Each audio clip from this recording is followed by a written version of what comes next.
Орусияда мигранттарга рейд башталды. Орусияда мигранттардын иштеген жерине чейин келип, рейд жүргүзүлө баштады. Бул тууралуу видеону кыргыз мигранттарынын бири медиа хабка жөнөттү. Тасмадан окуя ушул жылдын 28 январда болгонун көрүүгө болот. Андан сырткары мигранттардын WhatsApp группаларында 5 февралда дагы рейд болот деген маалымат тарап жатканын айтты. 5 февраля будет очень большой массовый рейд.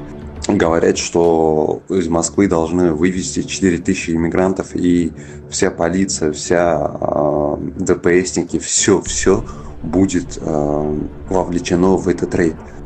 Скажи своим людям, чтобы никуда не выходили, и в этот день взяли выходной и побыли дома, пока все не успокоится.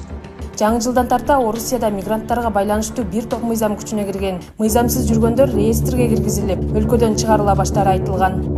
УКМК Ошто жаштар тобунун кол салуусу боюнча тергөө иштерин жүргүзүүдө. Биздин каналга катталыңыз.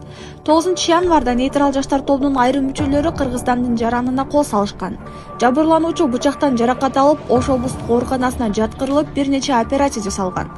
Бул факты боюнча кылмыш иши козголуп, негизги шектүүлөр деп 2001 жана 2002 жылы туулган жарандар кармалып, Ош шаарындагы СИЗО 25ке камакка алынган. Калган шектүүлөр изделүүдө. Ош шаарында уюшкан жаштар топторуна каршы түшүндүрүү иштери жүргүзүлүп, дагы 3 жаранга алдын алуу чаралары көрүлдү. Мындан тышкары, жаштар топторунун мыйзамсыз иштерге катышы жана укук коргоо органдары тарабынан калкалоо фактылары иликтенүүдө.